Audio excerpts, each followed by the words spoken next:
জি sir, সবকিছু ঠিকঠাক আছে স্যার। ঠিকই যদি থাকবে তাহলে এরকম জোকার সেজে অফিসে আসার মানেটা কি?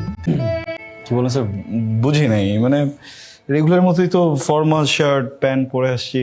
আপনি তো বলেন আমাকে অনেক হ্যান্ডসাম লাগে ভাবে, কলিগরা কিন্তু বলে শাহরুখ খানের মতো লাগে আমার। Shahrukh Khan? Okay fine, wait and see. আচ্ছা দেখো তো শাহরুখ খান কেমন লাগছে, দেখো।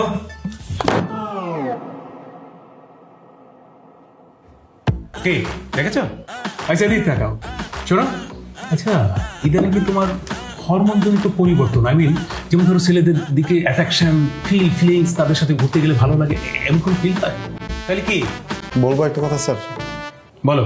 দুবাই পার্টি আসার কথা ছিল, ফ্লাইট মিস করলো। ভিডিও কনফারেন্সে প্রেজেন্টেশন দিচ্ছিলাম স্যার, এখন এই যে লিপস্টিকটা যে অ্যাপ্লাই করাবো, কোনো মেয়ে কলিগকে খুঁজে পাচ্ছি না। নীলাকে বারবার ফোন দিলাম, ব্যস্ততা দেখায়। মনিকাকে দিলাম, ব্যস্ততা দেখায়। তারা তো স্যার জানতে চাচ্ছে যে প্রোডাক্টের কোয়ালিটি কেমন, ঠোঁটে দিলে চামড়া উঠবে কিনা। আমি নিজের ঠোঁট রিস্কে ফালাই নিজের ঠোঁটে দিয়ে তাদেরকে দেখাইছি, চামড়া ওঠে না। আমি আরো ভাবছি আরো একদিন আমি এটা ঠোঁটে দিয়ে রাখবো স্যার। একদিন দিয়ে রেখে আমি প্রুফ করব আমার কোম্পানির যে কোনো প্রোডাক্ট বেস্ট। সরি বললেন স্যার, সরি আসিফ, আমি বুঝতে পারিনি। আসলে তুমি আমাদের কোম্পানির জন্য এতটা ডেডিকেটেড, ভাবতেই ভালো লাগে জানো। শোনো, এবার ইনক্রিমেন্টের সময় তোমার ব্যাপারটা আমার মাথায় থাকবে। যাও। Thank you sir. স্যার একটা রিকোয়েস্ট করি। ভালো, মানে আমি তো একটা রিস্ক নিয়েছি কিন্তু ঠোঁটে, আমাকে ইন্সপায়ার করা উচিত না? বস হিসেবে আপনিও কিন্তু এই প্রোডাক্টটা একটাবার ব্যবহার করে আমাকে একটু ইন্সপায়ার করতে হবে স্যার, আমাদের প্রোডাক্ট স্যার। প্লিজ স্যার, আমি ইন্সপায়ার হবো স্যার। দেখেন বস স্যার, আমি খুব ইন্সপায়ার হবো। তুমি বলছো? এসির উপরে এসি, তার উপরে এসি, তার উপরে পাংখা ধরে এত কিছু করে থাকা যায়? আসিফা নাও, এক চুমুকে খায় ফেলো। কি এটা? আরে বোকামি, এটা চেনে না? দেখো দেখি, এটা তোমার ডাব। ছি, এটা কি বলছেন আপনি? ভুলে গেছে আসলে, ওই তোমার জন্য শান্তি লাগছে না? ভাল লাগতেছে না? Thank you uncle. আঙ্কেল? তুমি আমার আঙ্কেল বলে ডাকতেছো কেন? তুমি আমার ভাইয়া বলবা। হ্যাঁ, আবার যদি আঙ্কেল বলো তারপর দিয়ে সব দাঁত ফেলাই দিন। Sorry uncle. আবার আঙ্কেল তো বলবোটা কি? রোশন, তুমি না আমার আদর করে রসু ডাকতে পারো। এই শোনো না, কালকে রাত্রে না তোমার বোন আমার স্বপ্নে দেখে দিচ্ছে। আমার আপা? আমি মানে আনিকার আনবো। আনিকার আনবো স্বপ্নে মানে কি বলে জানো? বলে আই রসু, সারা জীবন তো খালি মেয়ের পিছে কাটায় দিলা, নিজের উপাস রাখলা, এখন সময় আসছে প্রেমের ছাই। কি হয়েছে? এমন করছো কেন রসু? তোমার আপা না স্বপ্নে তোমার নাম মুখে নিচ্ছে। আল্লাহ, আমার ডাবে চুপ চুপ চুপ চুপ। সরি সরি সরি আমার ডাবে কেন চুপ দিলে তুমি Rasu? Sorry sorry sorry sorry sorry. তুমি দুষ্টু, তুমি যাতাও। এই না, তোমার ডাব তুমি খাও। খাবো না। ও খাও না? চলে যাও। আচ্ছা ঠিক আছে, এখানে নাই কাছে। যাও যাও। বেটা এর কি আবার রেডি পরে আসছো? লোকজন আছে কিন্তু। এগার তুই আনিকার বাবার বিষয়ে কত দূর আগালি? এই বিষয়ে কি এখন, এই তো আগাইতেছে সময়, আমি তো পিছাইতেছি। আচ্ছা, এইটা তোমার অফিসের স্পেশাল মিটিং না, লুচ্চা কোথাকার? বাবু কি বলতেছো? আমি আর ও দুজন মিলে একটু ওই প্রবলেমটা সলভ করার জন্য আলোচনা করতেছিলাম। হ্যাঁ, আমি তো সেটাই দেখতে পাচ্ছি। রাস্তার মধ্যে দাঁড়ায় একটা মেয়ের সাথে কথা বলতেছিলাম, খুব ভালো লাগতেছে আমার দেখতে। লুচ্চা একটু থাপ্পড় মেরে সবগুলো দাঁত ফলাই দিব। বাংলাদেশের কোনো ডেন্টিস্ট দাঁত জোড়া লাগাতে পারবে না। আমার লুচ্চা কস? আমি লুচ্চা? তোর বাপ লুচ্চা। সারাদিন আমার এই জায়গায় তাকায় থাকে। আল্লাহ বাঁচাইছে যে আমি এনে কমলা পড়ে থাকি, নাহলে কি হইতো? কি ভাবছস? তুই আমার বাপকে কিন্তু লুচ্চা বলবি না, তোরে কিন্তু আমি একটা লাথি মেরে এখান থেকে বের করে দিব।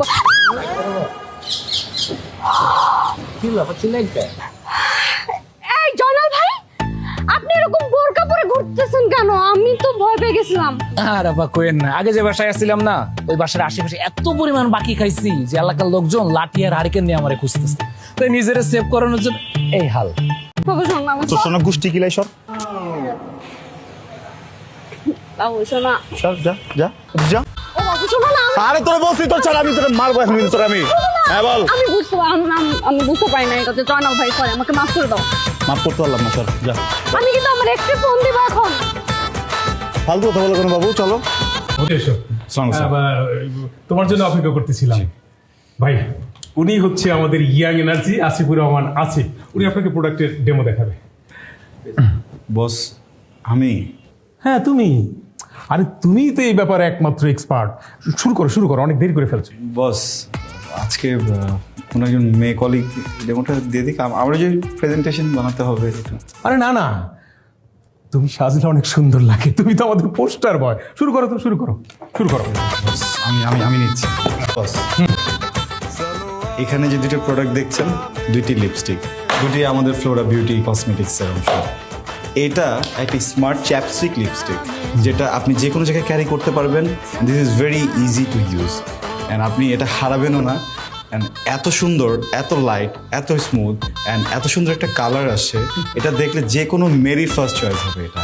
আমি আপনাকে এটা ডেমোটা দিচ্ছি। হ্যাঁ ধরেন এটা আমার তো পুরুষ ঠোঁট, শক্ত ঠোঁট, এই জন্য একটু সময় লাগছে। আর কোমল ঠোঁট হলে আর ঠিকঠাক মতো বসে যাবে। ভাই কিছু বলুন, কেমন লাগছে? না না, কেমন উদ্ভট লাগছে। প্রোডাক্টের ডিসপ্লেটা ঠিক মতো হয়নি।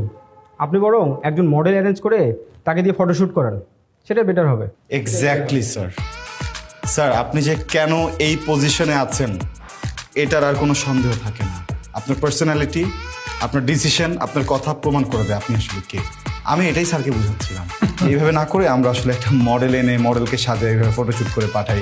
চিন্তা করেন কপালটা ভালো, কসমেটিক্স বেচি। যদি মেয়েদের আন্ডারগার্মেন্টস দিতাম কি না কি পড়তে হইতো স্যার বলে। খান সাহেব, আজকে তাহলে আসি আমি, আপনার সাথে পরে কথা বলে নেব। সরি, আপনাকে বসিয়ে রাখলাম, কিছু মনে করবেন প্লিজ। হ্যাঁ, থ্যাংক ইউ।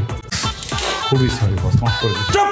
এই মুহূর্তে আমার চোখের সামনে থেকে সরে যাও বলছি, মাথায় কিন্তু রক্ত উঠে যাচ্ছে। আর শোনো, বলছিলাম না তোমার ইনক্রিমেন্টের ব্যাপারটা আমার মাথায় থাকবে, খুব ভালোভাবে মাথায় থাকবে। যাও বস প্লিজ একটু। যাও। বস লাস্ট একটা কথা বলবো। লাস্ট এরকম করতে গেলে না ঠোঁট আঠার মতো লেগে যায়, এটা স্মুথ না, ভালো। যাও। কি হয়েছে? কাঁদতেছো কেন তুমি? আসিফ, আমি সরি। ইটস ওকে, শেষ, প্রবলেম শেষ। এখন কেন থামো?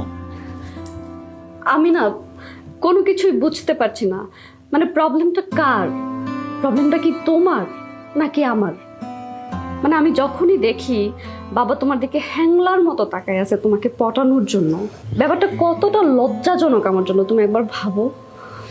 আবার ভয়ও পাচ্ছি, বাবা যদি একবার বুঝে যায় যে তুমি আমার বান্ধবী না, তুমি একটা ছেলে, অযথায় একটা ইস্যু ক্রিয়েট করবে।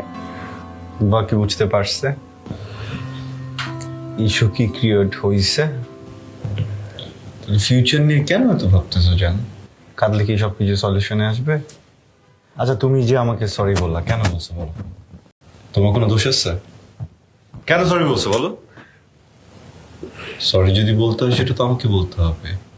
তুমি আমাকে হেল্প করতেছো, উল্টা আমার তোমাদের সবাইকে সরি বলা উচিত যে আমার নিজের স্বার্থের জন্য আমি এরকম করতেছি। আর একটা কথা কি, একজন লোক যখন তার স্ত্রী না থাকেন তখন তার বাচ্চা কাচ্চাদেরকে বড় করা কিন্তু অনেক কঠিন। ওই সব সন্তানদের দেখবা চুল আঠালো আঠালো থাকে, স্কিনে ময়লা থাকে, ফেটে ফেটে যায়। তোমার তো এরকম কিছু দেখতেছি না, ওই চুলটা খুবই সিল্কি। হ্যাঁ, চেহারাটা দেখছো টমেটোর মতো টস টস করতে থাকে সারাদিন। কি যত্নটা নিছে তোমার বাবা, তোমার এত যত্ন নিতে নিতে নিজের যে একটা লাইফ আছে এটাই ভদ্রলোক ভুলে গেছিল। থ্যাংক গড আমি এই লুকে আসছিলাম, আমাকে রেখে তার মনে হিরো জেগে উঠছে। তার ফিল হয়েছে যে তার জীবনে একটা সঙ্গী দরকার। দোষ কোথায়? প্রবলেম কোথায় বলো? সবই ঠিক আছে, কিন্তু তাই বলে কি নিজের মেয়ের বান্ধবীর সাথে? বাদ দাও না বাবা, আমি সবকিছু সলভ করবো। তার আগে আমাকে একটা কথা বলো, প্রবলেমটা আসলে কোথায়? তোমার বাবা একটা মেয়ের সাথে লুতুপুতু করতে চায় নাকি লুতুপুতু যার সাথে করতে যায় সে তোমার বয়ফ্রেন্ড? আরে কি বল? জেলাস চলো তোমার বাবাকে জেলাস করবো। সবুর করো। তোমরা এখন আমারে কি বলবা? তোমরা আমারে বলবা তোরা লাত্তে মারবো। জায়গা মতো